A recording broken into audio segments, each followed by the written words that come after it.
The deck plating was not merely cold under Isabella Tran's bare knees after the grav shift. It was a thief of heat and certainty, a slab of dark alloy that sucked warmth through skin and bone, while the mess hall around him tore itself into noise. Steam valves screamed at the far wall. Emergency strobes pulsed surgical red across polished service counters. Metal trays skated, spun, and clattered like frightened insects.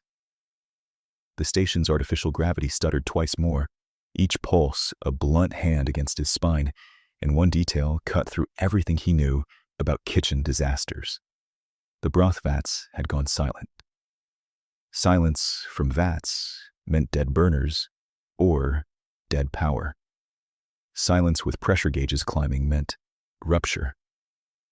Isabella did not move for one long second. He listened.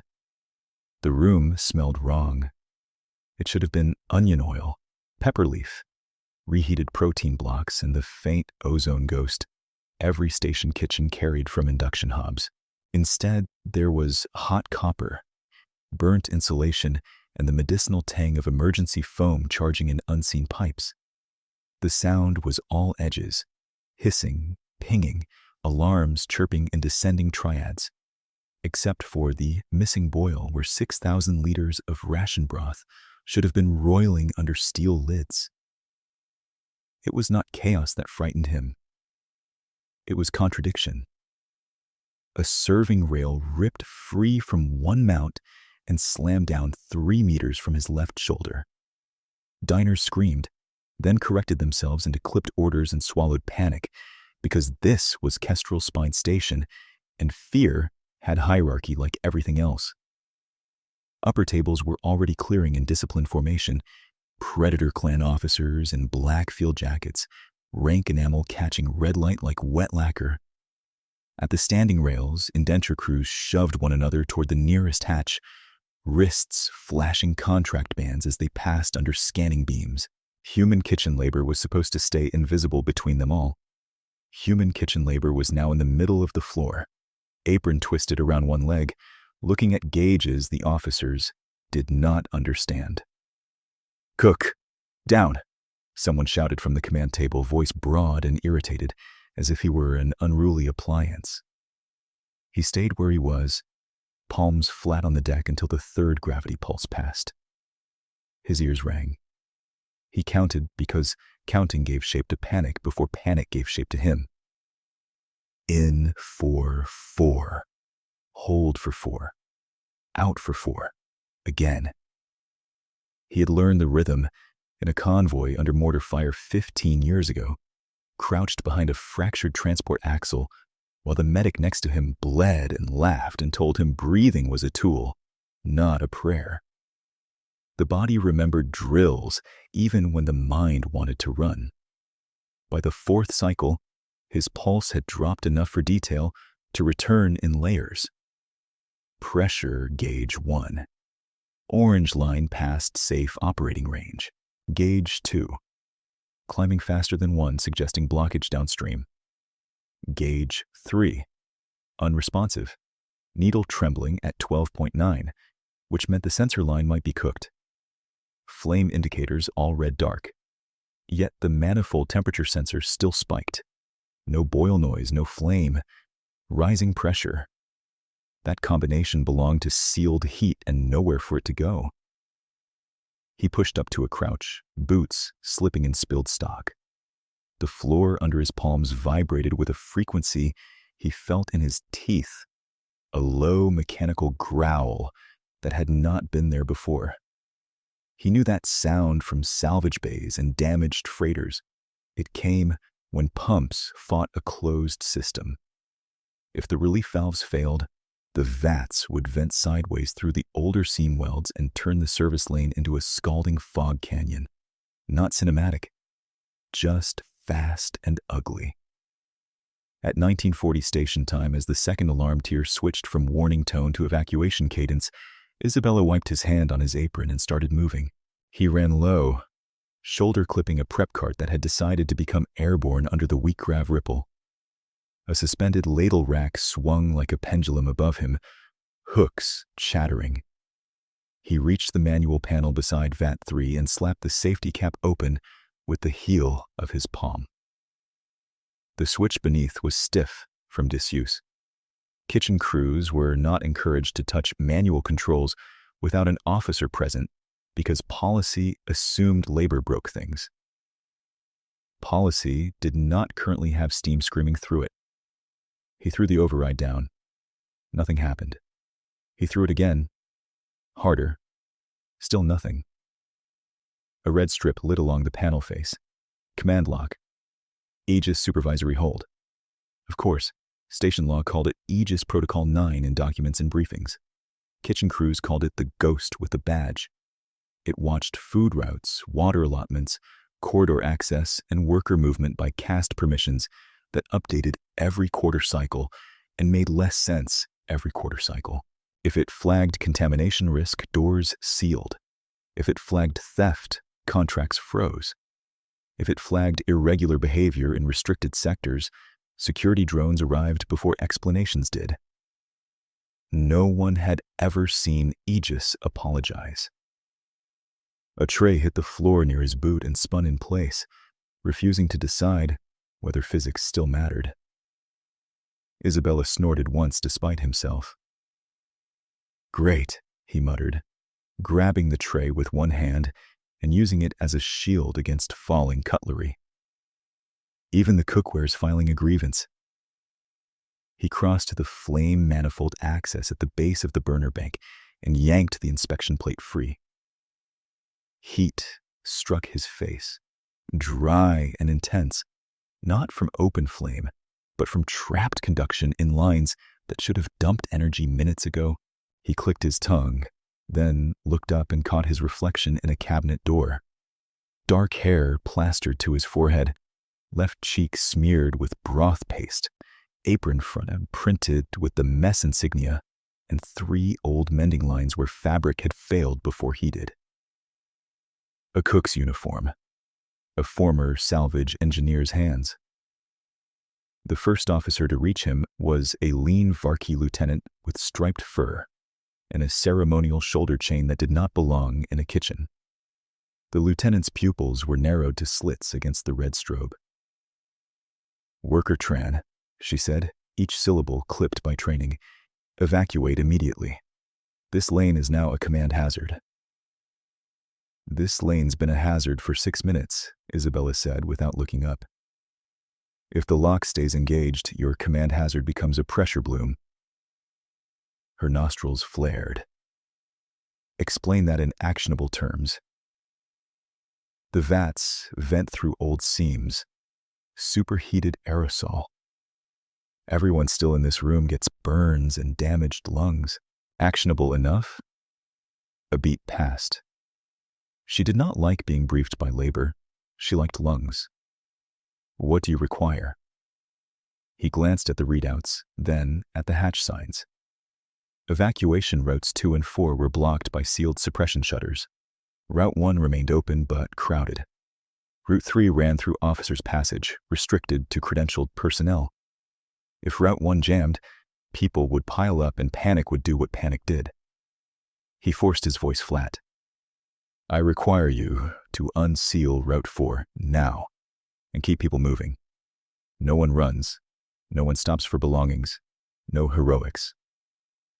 You are issuing instructions. You asked for actionable terms." For a half-second, he thought she would arrest him out of principle. Then, the deck shuddered again, and she snapped her wrist to her comm slate. "Control, this is Lieutenant Sarah.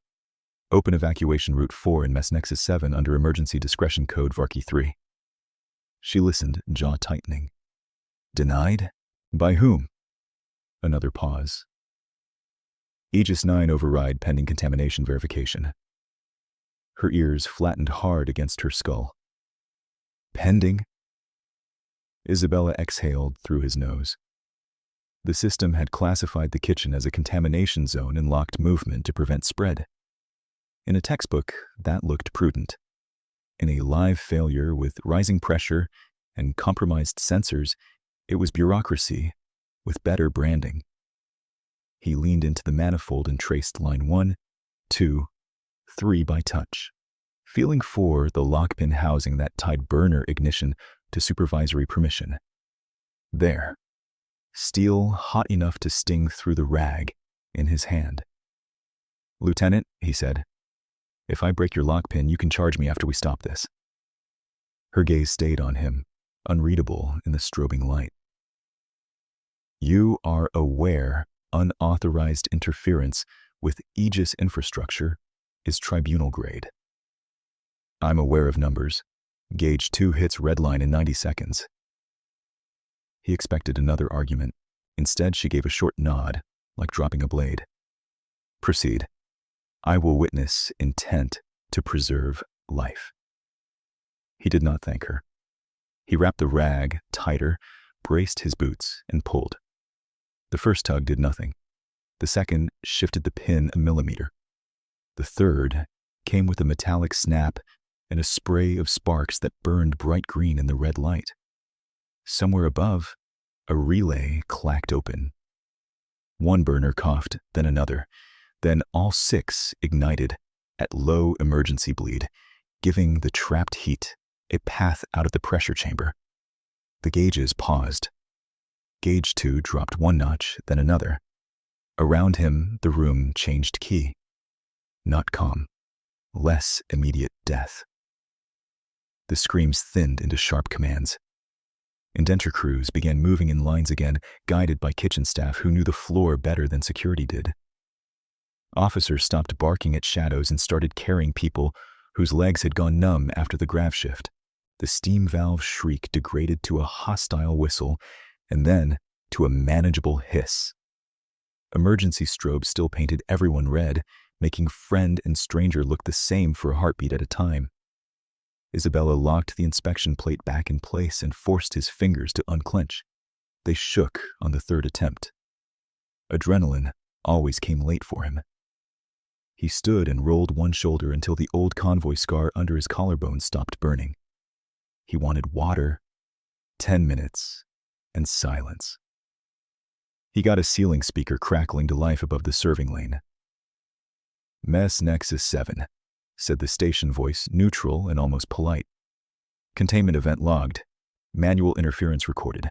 Facial recognition match confirmed. Tran, Isabella.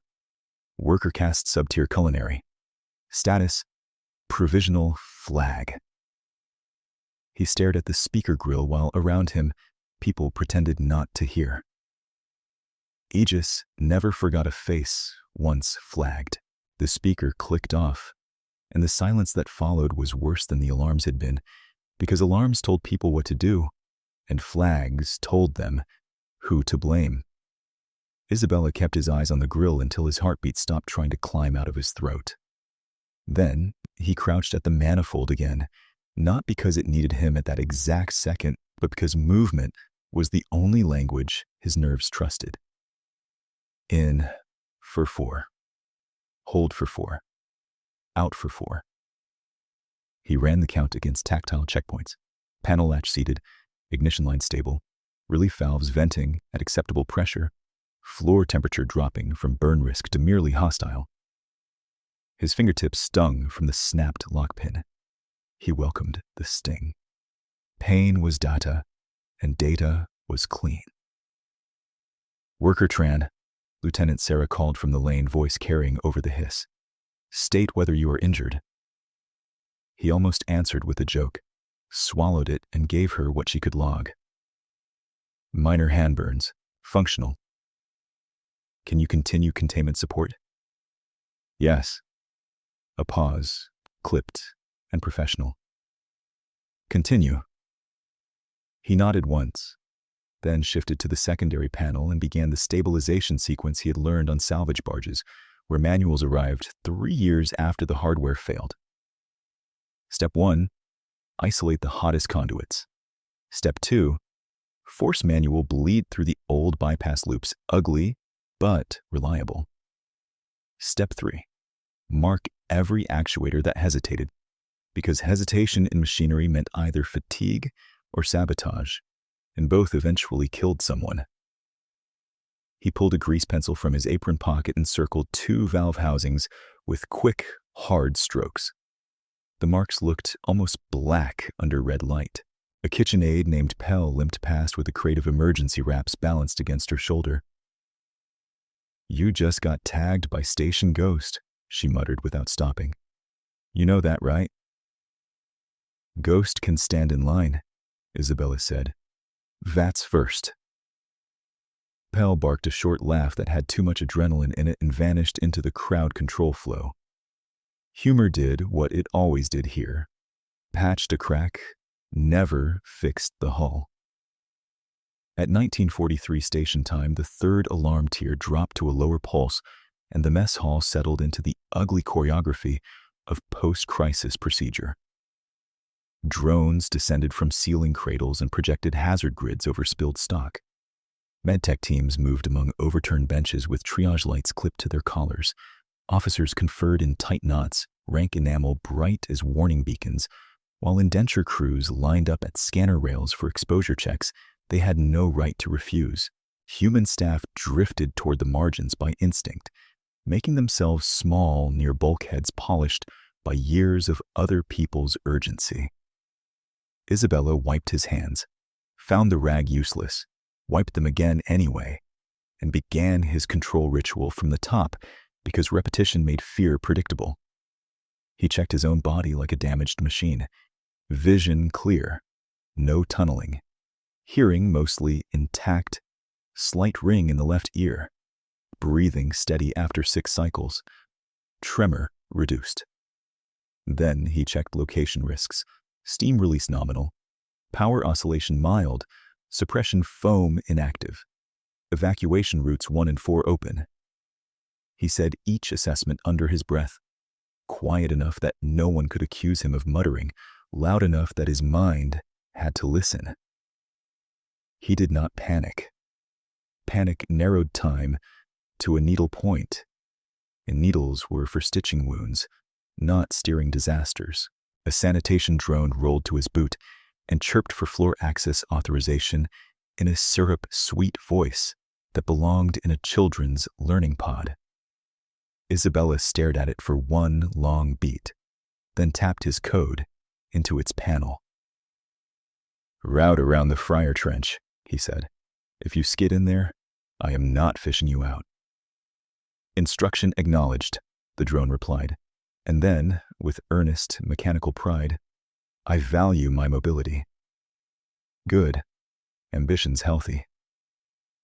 The drone pivoted and trundled away through steam wisps, tiny lights blinking with bureaucratic optimism. He watched it go and felt his shoulders drop a fraction. 1 breath, 2. Then, the ceiling speakers woke again. "Containment status update," said the same neutral station voice. "Manual interference has been logged for compliance review. Worker Tran Isabella, remain on site pending security intake." Around him, faces shifted. Not much. Enough. A line cook who had been carrying thermal blankets veered to the far side of a prep island, as if distance might be contagious protection. An officer with polished canine fangs glanced at Isabella's hands, then at the broken lock housing, then away with the expression of someone recalculating social math. 2 indenture workers met his eyes for half a second and gave the smallest nods before lowering their chins to scanner level. The system did not need shackles to isolate people. It had labels. Lieutenant Sarah returned to the manifold lane, shoulder chains scorched and one sleeve torn at the cuff. "Security intake is delayed by deck congestion," she said. "Until they arrive, you are to remain visible." "I was planning a dramatic escape through the soup hatch," Isabella said. Her ears twitched, the Varkai equivalent of a sigh she did not permit herself. This is not the moment for sarcasm. It's either sarcasm or screaming. "I'm trying to be professional." Something like reluctant respect crossed her face, quick as static. "Then be useful. Thermal conduit B12 still overreads. Explain." He rose, flexed his fingers once, and pointed to the overhead run where conduit casing disappeared behind decorative paneling installed by someone who had never repaired anything in their life. B12 shares a junction with the old beverage recirculation loop. Grav shift likely pinched the loop shut. Heat's backing up and lying to the sensor. If you vent that run blind, you'll flash boil the line and pop seals. She followed his finger, then keyed a command into her slate. Engineering denied my first request. Try maintenance Q7, not engineering channel 2. Q7 is staffed by people who read fault maps instead of policy tags. You are familiar with our internal routing? I'm familiar with who answers. The corner of her mouth moved, not quite a smile. Noted. She sent the reroute. 10 seconds later, her slate chimed confirmation. Request accepted. See? Meritocracy in action. Do not make me regret keeping you unrestrained, Tran. Lieutenant, if I run, it's toward a toolbox. She held his gaze, then stepped back toward the command knot, relaying his conduit warning in crisp doctrinal language that transformed kitchen improvisation into sanctioned response. He did not resent it. Translation was how lower deck survived upper deck ears. He pulled a slim data wafer from the inner seam of his apron and slid it into a service terminal, while no one was looking directly at him. The terminal accepted kitchen maintenance logs and rejected curiosity. He kept his request within permitted boundaries: valve response times, ration allotment delta since last quarter, burner downtime incidents by shift. He did not touch anything tagged strategic. His private ledger populated behind the menu interface, numbers stacking in neat columns that looked harmless until pattern emerged. Missing broth, concentrate. Missing protein slurry. Missing transport stamps that should have accompanied both. The same erasures he had seen for months, now adjacent to an Aegis lock event in a room full of witnesses. He copied the new log hash to the wafer, ejected it, and tucked it back into his apron seam. Physical evidence collected, time-stamped, stored. The next minute stretched thin and metallic. Security had still not arrived. Triage teams cycled out with empty med cases and returned with refill packs. Somewhere in the upper ventilation, a fan bearing complained in a high insect whine. Isabella grabbed a mop handle from a supply bin and used it to hook a dangling cable clear of a water slick. Not heroic. Preventive. The kind of small act no report ever credited and every survivor depended on. By 1949, the red strobes finally yielded to amber maintenance lighting, and color came back to the room in reluctant strips. Blue uniforms, silver fur, orange hazard tape, the dull brown of overcooked ration loaf cooling on a tray nobody had time to scrape. With color came hierarchy in full detail. Officer tables were already being reset by auto arms because officer schedules mattered. Standing rails remained blocked because labor delays were considered tolerable losses. A posted notice updated in real time over the hatch. Curfew reversion. In 0 hours, 41 minutes, 32 seconds for non-command personnel. Isabella read the countdown and did the threat map in his head, the way he had done convoy routes through hostile valleys. Threat 1. The conduit run was stable for now, not fixed, and one bad pressure swing could restart the failure. Threat 2. Curfew would seal the quickest corridors to civilian quarters, and a flagged human in restricted passage after lock would trigger automatic detention whether or not he had orders. Threat 3. Aegis had his face, his cast, and now a manual interference record attached to both. A system like that did not forget context because context made it slower. Pell reappeared beside him with a dented thermos and pressed it into his hand. "Water," she said. "You look like somebody wrung you out." He took a swallow, grimaced at the metallic taste, took another anyway. Still better than recycler coffee. Low bar. Station specialty. She leaned against the counter, eyes tracking a pair of security drones gliding through the hatch on silent fans. You should have let it blow, she said softly, not meaning it. At least then, nobody could accuse you of touching the wrong switch. Dad people file fewer complaints, sure, she snorted. You're terrible. Consistent, though. One drone detached from the pair and approached, projector lens narrowing over his face. Worker Tran, Isabella, it said. Remain available for adjudication interview. Mobility restrictions may apply. May apply, Isabella echoed. Comforting vagueness. Clarification. Uncertainty level is procedural, not emotional. Pell covered her mouth to hide a laugh. Even Isabella's mouth twitched. Then, the drone's scanner flicked from him to the manifold, to Lieutenant Sarah's command slate, and back again, as if the machine could sense the part nobody could say aloud, that he had followed the logic of survival and stepped outside the logic of rank. The far hatch cycled with a heavier sound than service traffic, hydraulic locks engaging in triple sequence. Heads turned in waves. A corridor guard snapped to attention so quickly his chair tipped backward and clanged against the wall. The ambient noise in the room thinned to fabric rustle and cooling metal ticks. Isabella followed everyone else's gaze toward the opening, still holding Pell's dented thermos, still flagged, still calculating routes he might no longer be allowed to walk. The far hatch finished its triple lock cycle with a sound like a ship's spine setting after impact, and High Strategos Rizera Vale stepped through the widening seam as if the station itself had moved aside for her. She had no escort, no adjutant, no honor guard. That absence hit the room harder than rank insignia could have. She was taller than every officer in the mess, and built with the kind of lean mass that spoke of hard gravity worlds and harder training blocks. Silver-black fur braided tight at the temples with command rings that caught amber light in cold glints. Her uniform was not ceremonial. Matte field weave, reinforced seams, collar tabs denoting strategic authority across 3 sectors, each tab edged in white enamel that only Senior War Command wore now.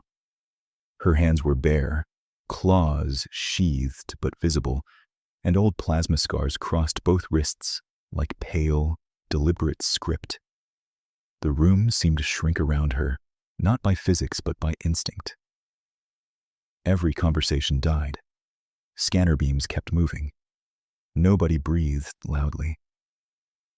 Isabella set Pell's thermos down on the counter very carefully because his hand had started shaking again, and he did not need an audience for that.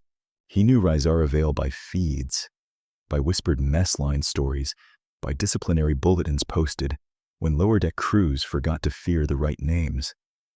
Apex strategist, treaty architect. The officer captains argued about in private and obeyed in public. He had never expected to be close enough to smell the static edge of her command pheromones over coolant vapor and broth residue. Lieutenant Sarah snapped into full attention, fist to sternum. High Strategos on deck. Rizara did not return the formality. Her gaze swept the room in one smooth pass, cataloging damage, personnel clusters, open panels, triage flow. She looked like a predator reading wind direction before deciding where to place her weight. Report. Thermal cascade in broth manifold, command lock interference, civilian casualties avoided, minor injuries only, Sarah said. Aegis Protocol 9 initiated contamination containment and held evacuation route 4 pending verification. Worker Tran executed manual lockpin breach under witness to prevent rupture. Rizara's ears angled a fraction toward Isabella before the rest of her followed. Worker Tran. His name in her voice sounded less like identification and more like an instrument being tested for stress tolerance.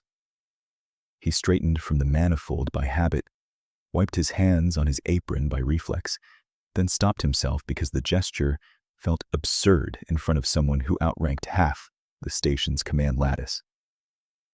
"Present," he said, and hated how rough his voice came out. She crossed the floor. No hurry, no wasted motion. Drones shifted their patrol vectors around her without being asked, yielding corridor like smaller animals conceding trail rights. Up close, he could see details no feed captured. Faint tremor under the skin at the base of her right thumb. Pupils a shade too wide for the ambient light. A thin line of dried blood at one nostril she had either not noticed or refused to acknowledge. Her scent carried steel polish, cold air from upper command decks, and a medicinal note that did not belong to someone sleeping regular cycles. She held out one scarred hand. The lockpin. It took him half a beat to understand. He reached into the manifold tray, found the snapped piece of heat-blued alloy, and placed it on her palm. Her claws curled lightly around it. Not possessive. Evidentiary. Physical evidence transferred. Witnesses present. No ambiguity later. "You knew the lock breach would trigger tribunal review," she said. "Yes." "You breached it anyway." "Yes." Rizara turned the pin between finger and thumb, then passed it to Sarah without looking away from Isabella. "Log this as emergency intervention under line preservation doctrine. Attach my authority seal." A subtle shift ran through the officers nearest them, equal parts relief and recalculation. Sarah blinked once, surprised, then keyed the order into her slate. Logged. Rizara's attention moved to Isabella's burned fingers. MedTech. A medic started forward with a burn kit. Isabella stepped back before he meant to. Old convoy reflex. Hands grabbed in triage were hands not available for work. Rizara noticed. Her nostrils flared once, reading him. Then she spoke without turning. "He remains functional until I release him. Patch only." The medic froze, looked to Sarah, received a clipped nod, and pressed a cooling film across Isabella's knuckles with efficient hands. The gel stung, then numbed. Isabella watched Rizara over the medic's shoulder and felt the unusual sensation of being evaluated and shielded in the same breath. By 1952 station time, the mess had regained enough order that hierarchy became visible again in clean lines. Officers near command nodes, labor at perimeter, drones stitching between them like silver insects. Rizara stood exactly at the center of those lines and made them mean what she wanted. "Containment risk now?" she asked Isabella. "Reduced, not resolved," he said. "Conduit B12 is still heat-soaked through a pinched recirc loop. If someone purges blind, we get seal failure and another event. Time to stable condition. If maintenance Q7 keeps listening, 22 minutes. If engineering channel 2 takes over, 40 and a lecture." A few heads turned at that. Sarah's mouth twitched despite herself. Rizara did not smile, but one ear tipped forward by a degree that felt dangerously close to amusement. Noted for institutional training. She pivoted toward the nearest wall camera and lifted her chin. "Aegis supervisory node, this is High Strategos Vale. Confirm hearing." The ceiling speaker crackled. "Hearing confirmed. Reclassify worker trans provisional flag to protected witness pending my direct review. Request requires adjudicator concurrence." Rizara's gaze went flat enough to frost metal. "Invoke Sovereign Emergency Article 12. A pause stretched. Then, Article 12 acknowledged. Reclassification in process. Isabella had lived on Kestrel Spine for 11 months and had never once heard anyone force Aegis to move in real time. Rizara turned back to him. "You are carrying yourself like someone expecting detention." Habit. From this event? From systems, he said, then regretted the honesty. She held his gaze for a long second, and the room held still with them. A precise answer. She reached for the manifold panel, not touching it, just hovering her scarred hand above the housing he had opened. You used manual paths built before Protocol 9. Older hardware still obeys physics. Unlike policy. It was not a joke. It landed like one anyway, dry and sharp. A couple of kitchen staff looked down quickly to hide their expressions. Rizara finally stepped back, and the pressure in the air shifted with her. Worker Tran, you will accompany me. The sentence dropped into the room like a tool off a catwalk. Sarah's ears went rigid. Strategos, security intake has a pending hold. Security intake can append notes. Destination? Sarah asked, formal as stone. My residence wing. That earned her the first overt reaction from the officers. A collective micro-freeze, shoulders lifting, eyes flicking to one another in startled calculations. Indenture workers pretended to be engrossed in scanner rails. Pell stared hard at a mop bucket she was not moving. Rizara did not soften the command. She looked directly at Isabella. Cooktran, walk me home. He heard his own pulse in his ears, a heavy mechanical thud that took him back to armored transport bays and bad orders issued by people with clean uniforms. Every camera in the mess had just found a new favorite angle. A flagged human worker being summoned into restricted command transit by the highest-ranking strategist on station was either cover for punishment or the start of a political storm. Possibly both. His mouth moved before caution caught up. Sure, he said, voice thin as wire and twice as stressed, because nothing says a quiet shift like escorting the station's apex predator through assassination corridors. Silence punched down. A spoon hit a tray somewhere behind him with a tiny metallic ping that sounded indecently loud. Sarah made a strangled sound that might have been a swallowed warning. Pell closed her eyes for one full second, as if preparing to identify his body later. Rizara stared at him. Then, very softly, she said, "You think in threat maps." "I cook in threat maps," he said. A low tone rolled through the mess hall, not from any throat but from the overhead suppression system arming itself. Amber lights snapped to hard white. Security shutters slammed down over both side hatches with concussive force. 1-2, 1-2, cutting off egress lanes in steel teeth and sparks. Drones dropped from ceiling cradles in a synchronized ring around Isabella and Rizara, lenses bright, stun ports open. The speaker voice returned, colder now. Aegis Protocol 9 contamination safeguard. Proximity alert. High-value command biometrics adjacent to flagged food handler irregularity. Poisoning risk index elevated. Worker Tran, Isabella. Submit for immediate restraint. No one moved. The system had interpreted her request as a threat vector. Rizara's expression did not change, but her claws unsheathed a centimeter with a quiet metallic slide against her own rings. Aegis, stand down. Stand down denied, awaiting medical separation and detainment. A drone edged closer, projector painting restraint geometry over Isabella's chest. He raised both hands slowly, burned fingers bright with cooling gel. I'm unarmed, he said, mostly to avoid being shot for sudden movement. Pell swore under her breath at the perimeter.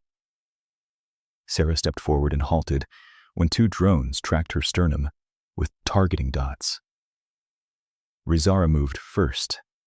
She stepped inside the drone ring until one lens nearly touched her shoulder fur, then spoke in the clipped cadence of old doctrine, each word precise enough to cut cable.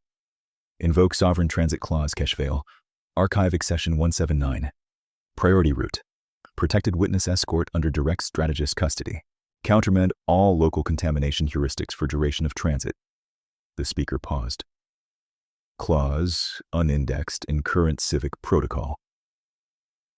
Because your civic protocol was rewritten by accountants, Rizara said. Pull War Archive authority layers and verify by bloodline token. She pressed her thumb to her wrist cuff. A thin needle prick.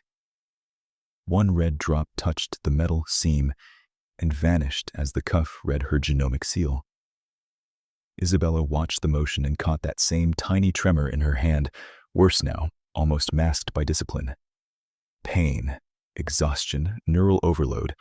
Whatever rode under her composure, it was not small. Aegis processed. 5 long seconds. 8. Verification complete, the speaker said at last. Sovereign Transit Clause recognized. Local safeguard routines suspended for designated corridor chain. Worker Tran. Isabella, reclassified temporary adjunct under strategist liability. The targeting dots blinked out. Drones rose half a meter and rotated to escort pattern, no longer aiming at his heart. Air came back into the room in a rough collective exhale. Rizara looked at Sarah. Rote? Sarah recovered instantly.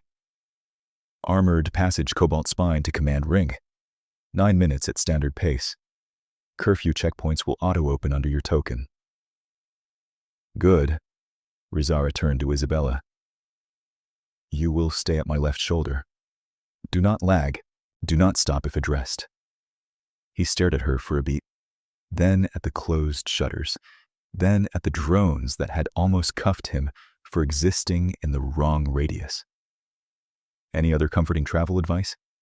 Yes, she said. Try not to antagonize the architecture. Despite everything, a raw laugh escaped him. No promises. She angled her head toward the hatch now unlocking under her override. Move. Isabella grabbed Pell's thermos without thinking and shoved it back into her hands as he passed. If I don't come back, tell the night shift B12 needs manual babysitting. Pell gripped the thermos like a relay baton. You come back and tell them yourself. Sarah stepped close enough for only him to hear. Your compliance record for the next hour will matter more than your heroics did. Story of my life, he muttered. Rizara was already at the threshold when the hatch split open, white corridor light spilling across the scorched deck. She did not look behind to check if he followed. She assumed. He followed. The hatch sealed at their backs with a hydraulic finality that sounded too much like commitment and not enough like safety. The hatch sealed at their backs, and the corridor swallowed mess hall heat like a mouth closing over steam. Kestrel's spine smelled of chilled metal, antiseptic mist, and old wiring warmed past design tolerance.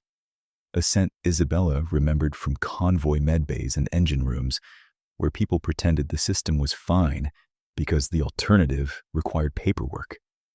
White strip lights ran in uninterrupted lines along the ceiling ribs, too bright, too clean, exposing every smear of broth on his apron and every scorch mark on his knuckles. 2 escort drones floated ahead, 2 behind, fan housings whispering. Rizara kept pace at his right, exactly half a step forward, as if even while granting proximity, she still had to define geometry. He stayed at her left shoulder because she had ordered it, and because every camera blister set into the walls tracked them with mechanical patience. Curfew sirens were muted in this corridor, reduced to a soft pulse through the deck plating, but he could feel the station tightening around non-command movement. His provisional flag icon flashed once on the nearest wall monitor, then disappeared beneath her sovereign override banner. Do not look at the cameras, she said without turning her head. Look at intersections and doors.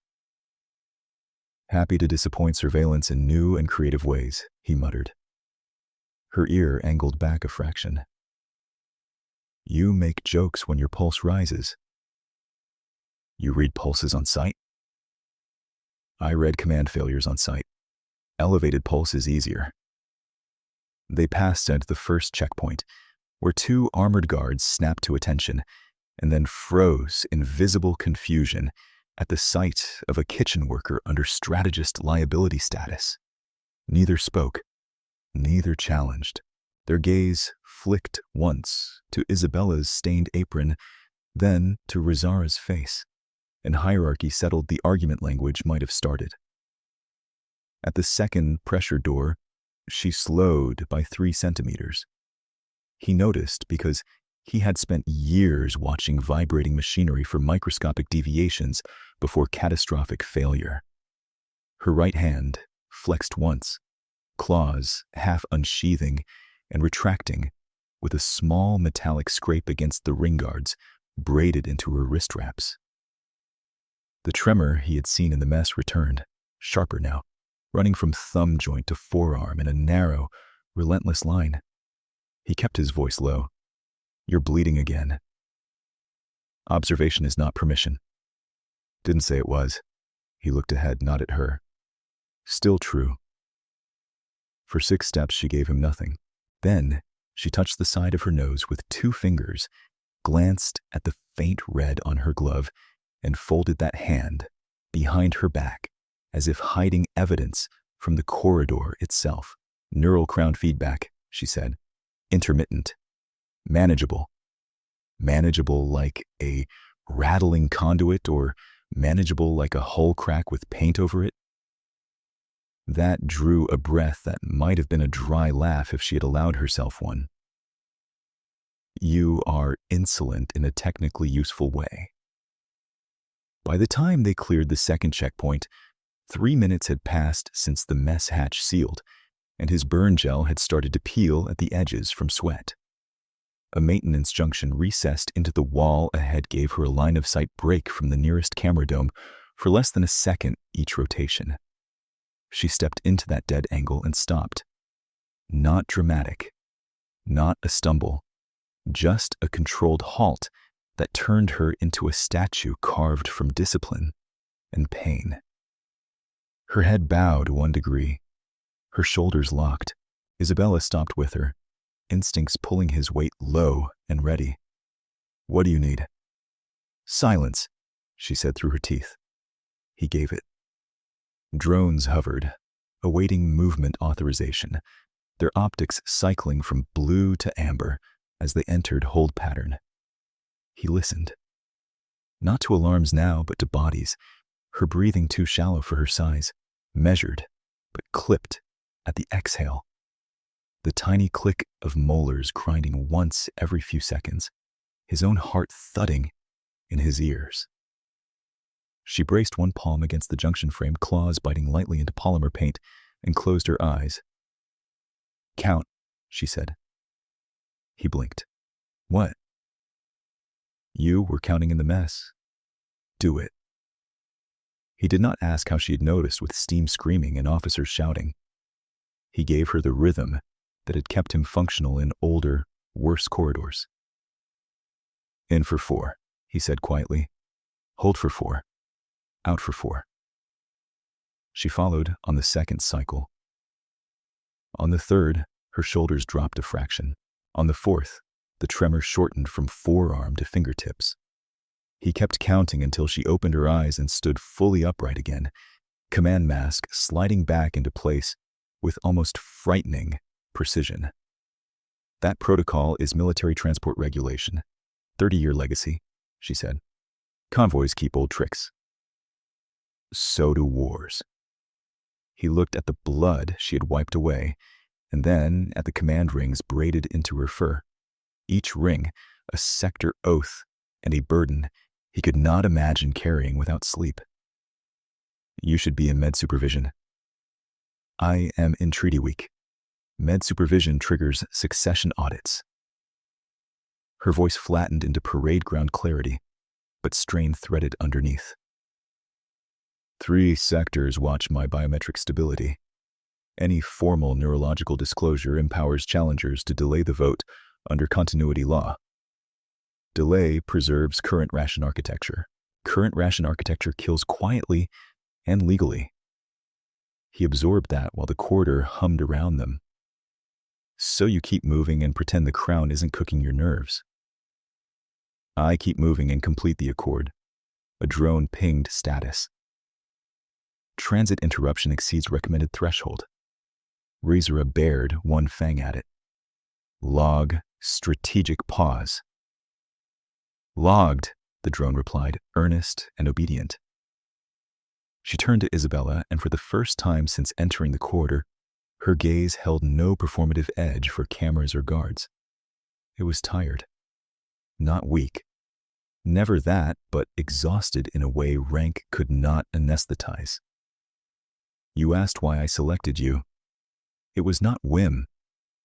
You resolved contradiction under stress in real time, and you did not freeze when authority shouted at you. That is rare here. Low bar, if competence counts as rare. Competence without faction allegiance, she corrected. Rarer. He thought of missing ration logs hidden in his apron seam and kept his face neutral. You could have picked an engineer. Engineers report through command ladders already captured by protocol incentives. Her ears flattened briefly, irritation at the entire institution. Someone has been feeding Aegis threat weighting updates that classify non-elite proximity to me as contamination vectors. Kitchen workers, maintenance crews, dock medics, every layer that hears real station truth. I request ordinary contact. The system manufactures risk, and I am left with officers repeating curated briefings. He let that settle. You think it's deliberate isolation before the treaty vote? I know the pattern. I lack admissible proof. She looked toward the next camera dome. Tonight provided a test. A flagged cook in my radius triggered immediate force posture. Your presence exposed the bias curve in a way my own reports never could. And if the drones had stunned me into a wall, I had Sovereign Clause authority ready. A beat. I did not have margin for delay. The honesty landed hard because it was not gentle. She had used him as data and shielded him at the same time, both choices made in a corridor where either hesitation could have handed control back to an algorithm. He respected the calculus even while resenting how necessary it was. Next time, he said, you warn me before I become a constitutional test case.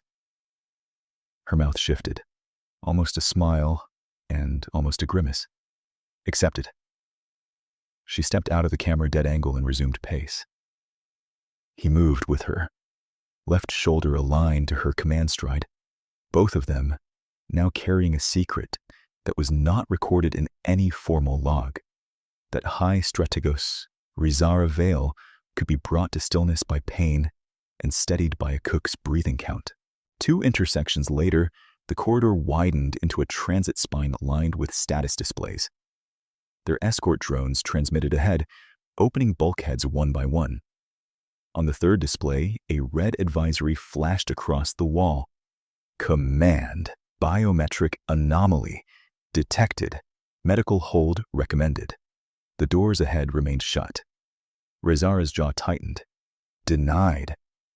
The speaker in the ceiling answered, medical hold aligns with safety doctrine. Safety doctrine does not outrank sovereign transit. Conflict under review. Isabella stopped dead. That's not review speed, that's a stall. She looked at him.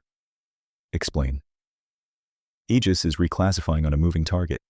It sees your neurospike, sees me flagged, and keeps rerunning contamination logic against medical doctrine.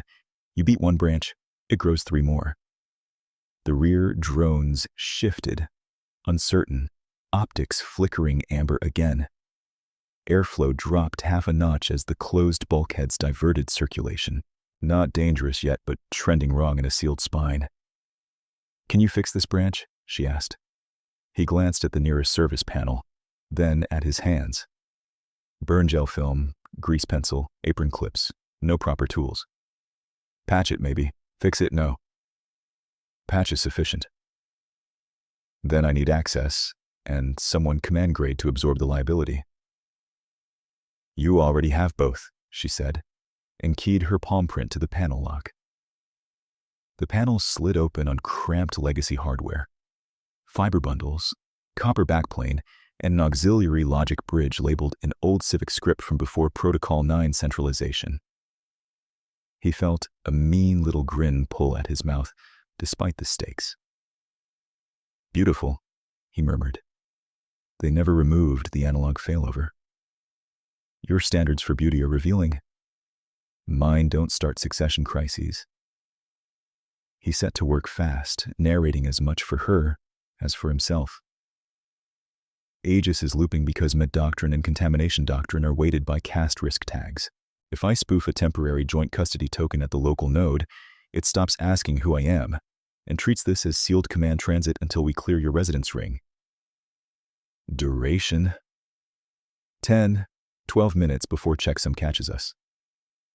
He peeled loose a strip of conductive mesh from the panel edge, pressed it flat against 2 contact posts, then used the saline in his burn gel to wet the mesh and lower resistance. Maybe less if central audit's aggressive. Rizara keyed her wrist cuff to standby. What do you require? Your biometric key when I say. Also call Lieutenant Sarah on secure and request maintenance queue. 7 push a benign diagnostics ping to this node. Needs to look routine. She opened comm without hesitation. Sarah. Static than the lieutenant's clipped voice. Strategos. Status? Transit branch conflict at spine node C14. Execute non-intrusive diagnostics ping under maintenance Q7 now. A short pause. Understood. Ping in 5 seconds. Strategos. Are you secure? Rizara looked at Isabella crouched in the panel with kitchen burns and a scavenger's focus. Operational, she said and cut the channel. External contact made and immediately paid forward. Ping incoming, Isabella said as the node LEDs pulsed. Now. Key. She pressed her thumb to the auxiliary reader. He bridged the final contacts with an apron clip and watched the panel parse her token through the wet mesh and failover lane. For 1 ugly second, nothing happened. Then the wall display changed from red advisory to blue transit seal. Sovereign liability chain active. Local medical hold suspended. The bulkhead ahead unlocked with a deep mechanical thunk. He sat back on his heels and let out a breath he had been rationing. That buys us corridor. Rizara offered him her hand. He took it, grease and gel and all, and she pulled him up in one smooth motion that made his shoulder protest. Her grip was warm, calloused, and very steady now. You patched doctrine with burn ointment and an apron clip, she said. Budget engineering. Effective engineering. They moved again. Faster. Doors opened in sequence as the temporary token propagated down the chain. At each checkpoint, guards read the blue seal, glanced at Isabella's apron, and decided confusion could wait for paperwork. The station's ambient hum deepened near the command ring, a bass vibration from shielded servers and diplomatic arrays running full load for Treaty Week. At the final turn before residence security, the air changed from antiseptic metal to cedar resin and clean fabric filters. Soft lighting replaced the corridor glare. The drones halted at the threshold, their jurisdiction ending at her household perimeter. Rizara stopped with one hand on the inner hatch control and looked at him sidelong. You asked in the mess what else I should have told you. He rubbed at the peeling burn film. Yeah. I should have told you the station runs on people who repair what policy breaks. Her voice dropped. No cameras close enough to require steel. Tonight, that was you. The hatch opened to her residence wing, quiet and guarded, and far from the mess hall's steam and shouting. He stood beside her at the threshold, flagged worker turned temporary adjunct by law, carrying burnt hands, a hidden data wafer, and a new awareness of the woman everyone called untouchable. Not less dangerous, not less formidable, but humanized by pain she could not publicly name and trust she had chosen to spend with precision. The hatch whispered, shut, behind them, and the residence wing held a silence that was not peace so much as expensive control. Thick floor runners muted footfall. Wall panels shifted from hard alloy to dark composite inlaid with pale metal filaments that carried command data like veins under skin.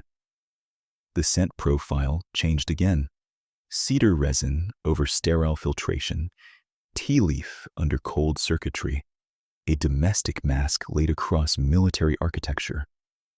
Isabella stood just inside the threshold with his shoulders still braced for corridor lights and drone warnings, suddenly aware of the broth stains drying on his apron and the way his burned fingers had started throbbing now that there was room to feel them.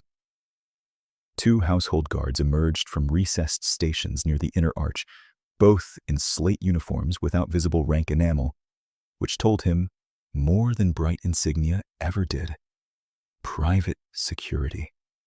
Loyal to her office before station command. Their eyes tracked him, then his hands, then the strategist seal still glowing on the wall display beside the hatch. Adjunct status confirmed, Rizar said before either guard spoke. Liability chain remains with me. One guard touched a wrist slate. Recorded. Medical unit is on standby for your biometric anomaly. Medical standby remains standby, she replied. No team enters unless I authorize. The guard hesitated for half a beat, then bowed his head. Understood.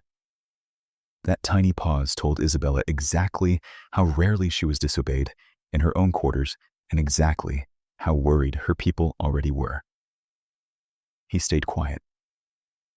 Labor learned early when language helped and when it only gave systems more text to weaponize. Rizara moved deeper into the wing, and he followed at the ordered distance until they reached a side chamber that looked like a private briefing room reworked by someone who valued function over display.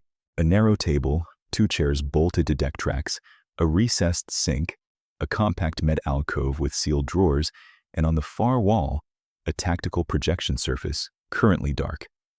She keyed the door shut behind them and killed the room microphones with a manual switch instead of voice command. You distrust your own walls, he said. I distrust passive transcription in Treaty Week, she said, then nodded toward the sink. Wash the coolant gel off. It interferes with dexterity. He obeyed because his hands needed it. Warm water hit his knuckles and woke every nerve under the numbing film. He hissed, flexed once, then set his palms flat against the basin, while pain rolled through and settled. Rizara stood 2 meters away, shoulders squared, gaze fixed on a point above his left ear, as if direct eye contact might make whatever she was holding back breach containment. When she finally spoke, her voice had dropped out of command register. The crown surge is worsening. He turned, water still running over his fingers. Then sit down. The order left him before he could polish it. Her ears flicked, more surprise than offense. For 1 tense second, he thought he had overstepped into tribunal territory. Then she sat, controlled and deliberate, in the chair nearest the med alcove. Do not mistake compliance for fragility, she said. Wouldn't dream of it. He shut off the water and grabbed a sterile cloth from the alcove shelf. I'm a cook, remember? I've seen pressure vessels that could flatten a shuttle bay.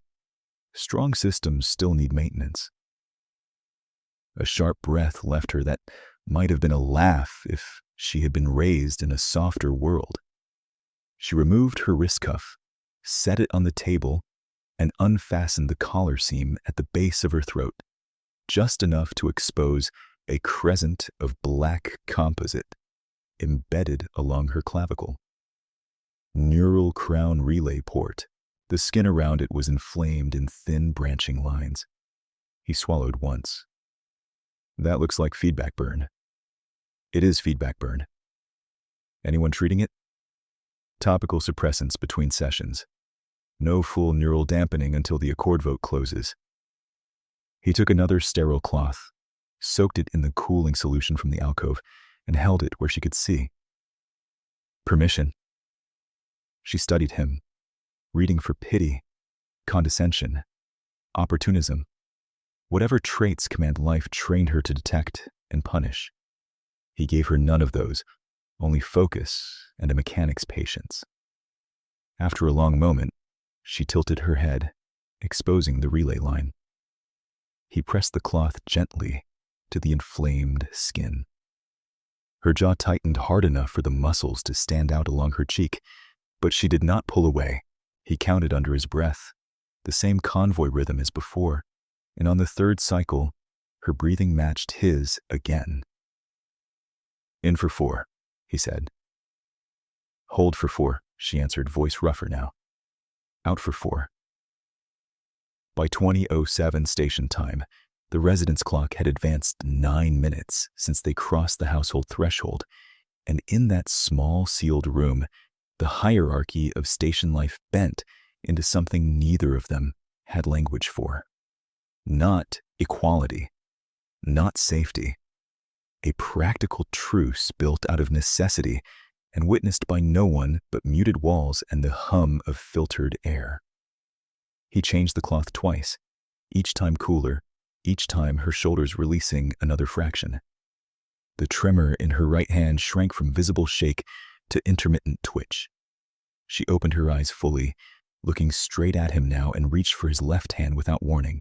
Her fingers closed around his burned knuckles with surprising care, avoiding the worst spots by instinct or observation.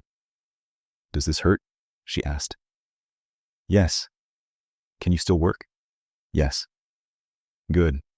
Her grip tightened, then eased. I require that.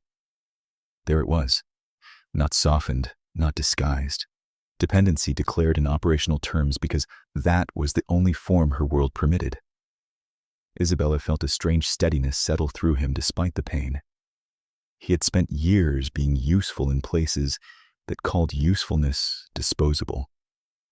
Hearing needs spoken cleanly, without pretending it was charity, hit harder than any compliment. You require me to keep breathing counts and patching bad wiring, he said. I can do that.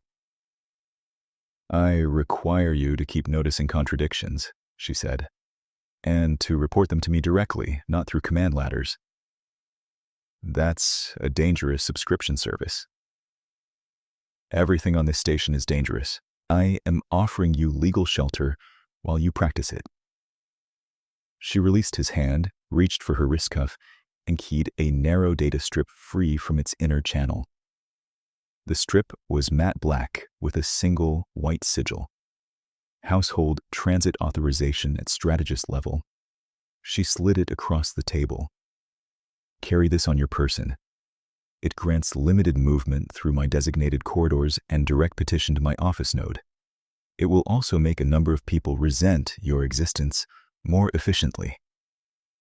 He looked at the strip and then at her. You give access fast. I decide fast when evidence warrants it. Her eyes narrowed slightly. Do not make me regret precision. He tucked the strip into the inner seam of his apron beside the wafer of ration logs, feeling the weight of both like paired charges. I'm not in the regret business. You are in the disruption business, she said. I approve. The room's muted panel chimed once. Red. She slapped the microphone switch back on and accepted audio only. Lieutenant Sarah's voice came through, clipped, but thinner than before, as if she were speaking while moving. Strategos. Diagnostics ping outcome posted. Node C14 log now shows maintenance origin branch conflict with cast waiting escalation. I have mirrored the file to legal archive and to your sovereign review queue. Rizera glanced at Isabella. Acknowledged. Casualty update. Mess Nexus stable. Conduit B12 manually stabilized by night maintenance. No critical injuries. Security intake requests custody transfer of worker Tran and clarification of your liability claim. Denied at this time, Rizara said. Prepare formal notation. He remains attached to my detail pending treaty security review. A pause. That will trigger command objections. It already has, Rizar replied. Thank you, Lieutenant. She cut the line and left the panel live, a decision that lasted less than 30 seconds before the external world kicked the door. The room lights shifted from warm white to procedural amber. A station-wide alert strip crawled across the tactical wall as it powered on automatically. Protocol compliance action. Unscheduled review of sovereign liability chain. Beneath it, another line populated in harder red. Temporary suspension request. Filed. Adjunct status. Tran. Isabella. Isabella stared at the text. That was fast. Objections moved to emergency docket, Rizar said, already standing. They are trying to sever my override by process volume. The wall filled with routing paths and authority trees, each branch a bureaucratic artery. Legal office, medical directorate, security intake, civic protocol board. None of them needed to be malicious, to be lethal. They only needed delay, forms, and the confidence that systems were more important than people trapped inside them. A second chime hit, sharper. Residents' outer corridor cameras opened in a side window. 4 compliance officers in gray administrative armor waiting at her household hatch, flanked by 2 security drones running restraint geometries at idle brightness. Not an assault team. A paperwork team with stun capacity, kestrel spine in one image. External contact outcome, Rizura said almost to herself. Predictable. She keyed the door intercom. State purpose. A filtered voice answered, rigid with procedural authority. By order of protocol compliance, we are here to enact temporary separation of flagged adjunct personnel pending contamination adjudication and medical fitness review of command principal. Isabella barked a short, humorless laugh. They're saying you're too unstable to choose your own escort. They are saying many things in doctrinal language, Rizara said. Most of them are about preserving old leverage. She crossed to a storage compartment, entered a code, and retrieved a sealed case the size of a cookbook. She placed it on the table and opened it toward him. Inside sat a compact field interface kit, induction spool, microbridges, insulated clips, and a legal sigil stamp for emergency system attestations. You anticipated this, he said. I live in it. She met his eyes. Can you hold a local node long enough to force full evidentiary hearing instead of summary removal? With the right port in 10 minutes, yes. You will have 6. Then I'll be efficient. Outside, the compliance officers remained still, patience weaponized. The drones kept their idle geometry trained on the hatch seam, as if the door itself might attempt misconduct. Riser activated the room speaker and answered the waiting team with flawless parade, calm. Entry is denied until my council node syncs. You will receive a timestamp in 3 minutes. Denial noted, the officer said. Failure to comply will escalate. She cut audio and turned to Isabella. We are going to the household records spine. It houses the pre-centralization audit mirror Aegis cannot rewrite in real time. If we inject the C-14 conflict logs and your mess hall lock event there with my seal, summary action collapses into formal hearing.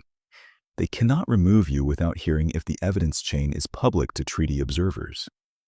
He grabbed the field kit, checked its contents by touch, and slung the strap across his shoulder. Route? Service stair inside residence core. No cameras for the first 40 meters. After that, all eyes. He nodded once. Burned fingers protested around the kit handle. He ignored them. Then we move now. Rysera stepped close enough that he could see the faint flare of inflammation returning under her collar despite the cooling treatment. She lifted her hand, hesitated for less than a breath, then pressed her forehead lightly to his. A formal gesture from her culture he had seen once on diplomatic feeds, and never at this distance. Claim and gratitude in one brief contact, offered without witnesses and therefore more binding than ceremony. "You are under my protection," she said quietly, "and I am under yours for the next 6 minutes." Then she straightened, command mask back in place, and keyed open the inner service door as the residents' hatch alarms began their first escalation tone behind them. He stepped through after her, and the service door sealed out the compliance alarms with a blunt, magnetic thud that made his ribs vibrate.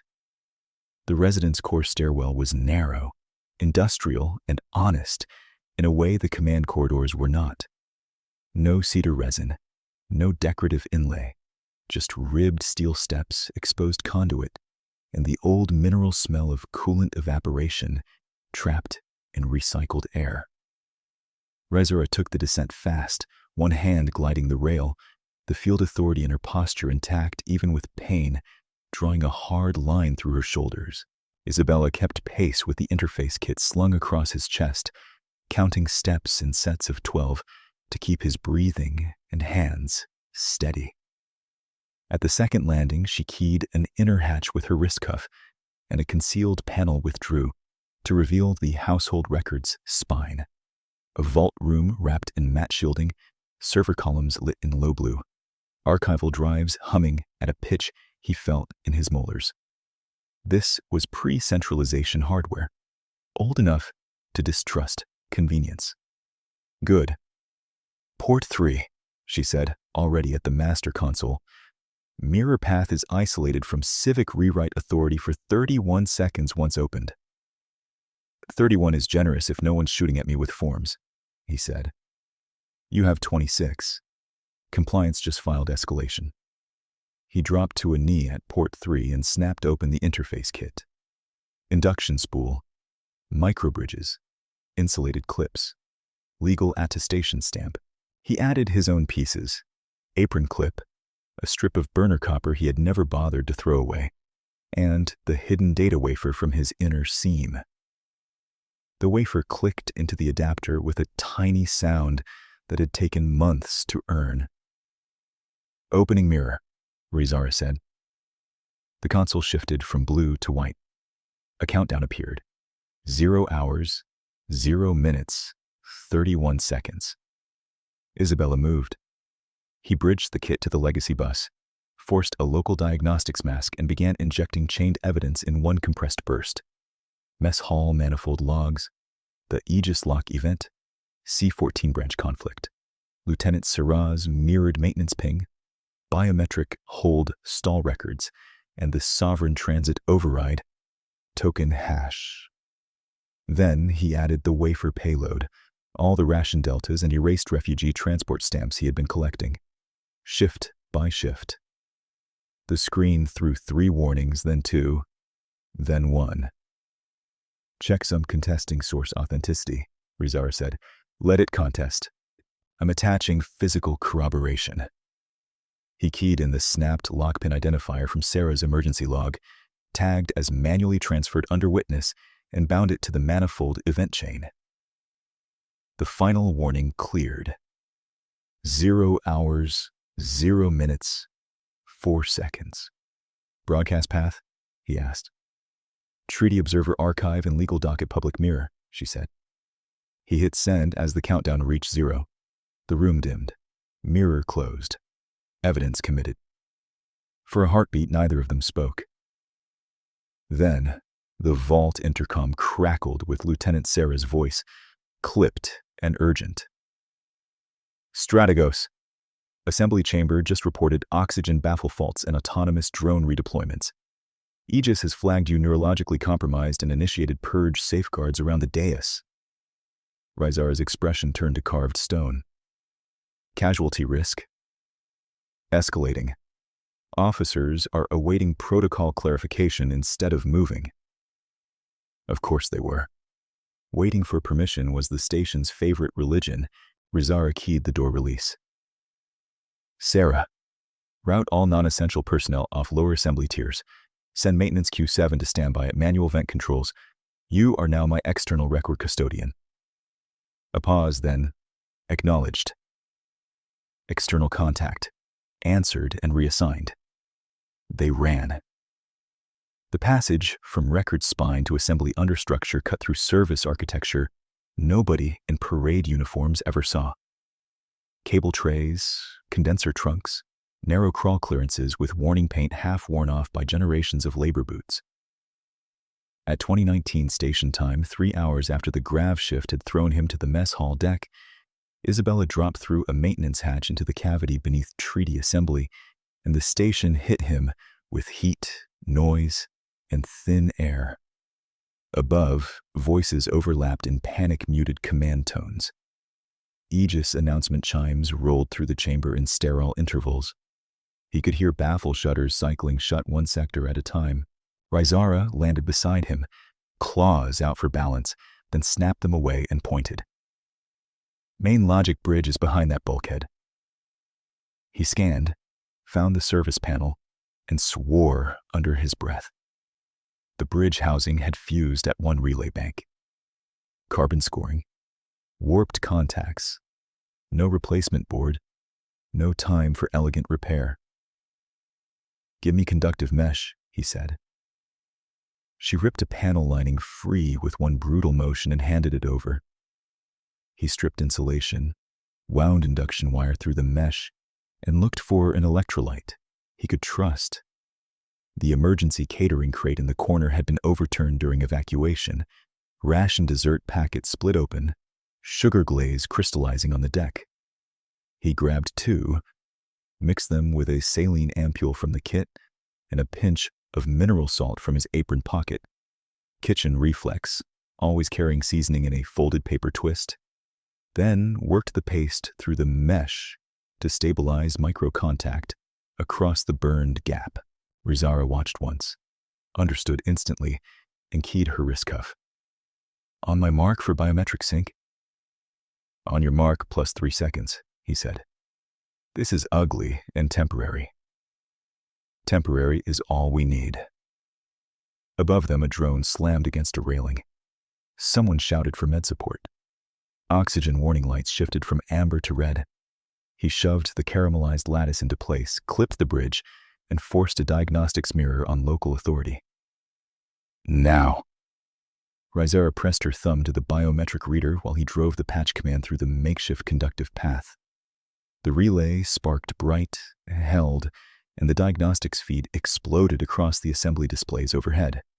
False poisoning events, cast-weighted threat multipliers, proximity risk inflation targeting non-elite staff around strategist biometrics, update signatures traced to civic protocol revisions, legal but discriminatory by design.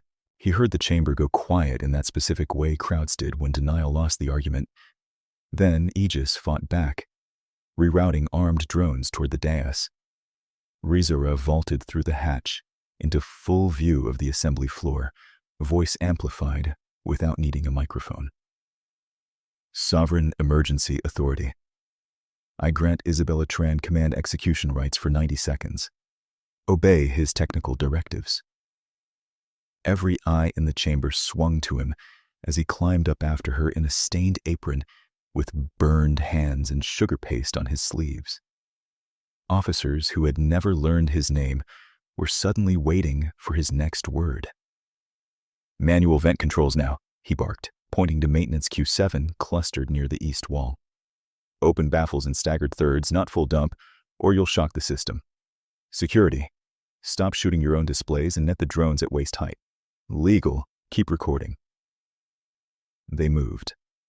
Not all of them quickly, not all willingly, but enough. Nets flashed, Drones dropped. Baffles opened in controlled sequence, air rushing back with a sound like the station taking its first honest breath all evening. Isabella hit the final command chain and forced a hard reset of Protocol 9 with diagnostics mirror preserved to public archive before reboot could sanitize history. The chamber lights steadied. Alarm tones died. No cheers. Just people inhaling and realizing they were still here. Rizara turned to the treaty dais while her fur still lifted with adrenaline. Equal ration transit accord, final vote. The vote was not dramatic. It was procedural, visible, binding. Sector by sector, lights on the chamber ring shifted to approval, with a handful of abstentions and 2 formal objections entered into record. The accord passed. Aegis enforcement architecture lost its cast weighting by immediate legal trigger. Systems failed. Paper made it stick. The quiet afterward was stranger than the crisis. Compliance officers still came, as predictable as gravity, requesting Isabella's removal for unauthorized system access. This time, Lieutenant Sarah met them at the foot of the dais with a data slate, and the posture of someone done pretending neutrality was harmless. "Denied," she said. Emergency grant logged on open record. Sovereign liability chain affirmed. Technical actions validated by diagnostics mirror and treaty legal clerk. If you want him, petition after sunrise and stand in the same queue as everyone else. One compliance officer looked at Isabella the way people looked at structural cracks. Inconvenience mixed with fear. Worker status does not exempt civilian status, Sarah corrected. Effective now. Household liaison appointment in process. He blinked at her. She met his eyes for half a second, then finally paid off the loaded warning she had given him in the mess corridor. Your compliance record for the hour was irritatingly clean, she said, low enough that only he and Rizara heard. I dislike being wrong in private. I dislike it more in public. Adjusting. Pell found him near the service rail while med crews checked oxygen saturation across the lower tiers. She shoved a fresh thermos at his chest and squinted at his hands. You look worse than before. Compliment accepted. Night shift already fixed B12 with a new loop and manual bypass guard, she said. Q7 asked me to tell you they did it without a lecture. He laughed once, tired and real. Historic moment. By 22:03, after legal attestations, med scans, and one blistering debrief that produced more signatures than accusations, the physical trail was complete. The snapped lockpin sat in evidence under Sarah's witness code. The field kit was returned to Rizara's household armory with usage log attached. His wafer data had been ingested into Treaty Archive and copied to independent legal custody. The transit strip remained in his apron seam by formal order, no longer a favor, but a roll marker. Some officers who had stared at him in the mess never spoke to him at all. In the official aftermath note, that silence was recorded for what it was. No further statement provided. When he finally reached the command ring side corridor, the station smelled less like panic and more like hot circuitry cooling after overload. Rizara waited by the hatch in plain-duty blacks, collar unadorned, neural relay at her clavicle covered by fresh med sealant. She looked tired enough to be real and dangerous enough that nobody in the corridor lingered. Medical supervision? He asked. Scheduled, she said. Now that succession law cannot weaponize it against the vote. He nodded. That strange medicinal scent of sleepless strain was still there, fainter now, no longer untreated. She extended a slim contract slate. Civilian Systems Liaison to Stratego's Household Detail. Terms include independent reporting rights, anti-retaliation protection under the Accord, and 1 mandatory meal break per shift. I am told cooks ignore the last clause unless ordered. He signed with a stylus that left a tiny grease print beside his name. Rizara took the slate back, then held his gaze with that same precise intensity she had used in the mess hall when she asked the first time and changed his life in front of witnesses. Her voice was quieter now, for him alone and for no camera. "Cook Tran," she said. "Walk me home." He looked down the corridor toward the residence wing, toward the same doors that had nearly turned him into an administrative casualty, now open under rules they had forced to become better. He flexed his burned hand once, felt pain, felt strength, and answered, without sarcasm, "Yes."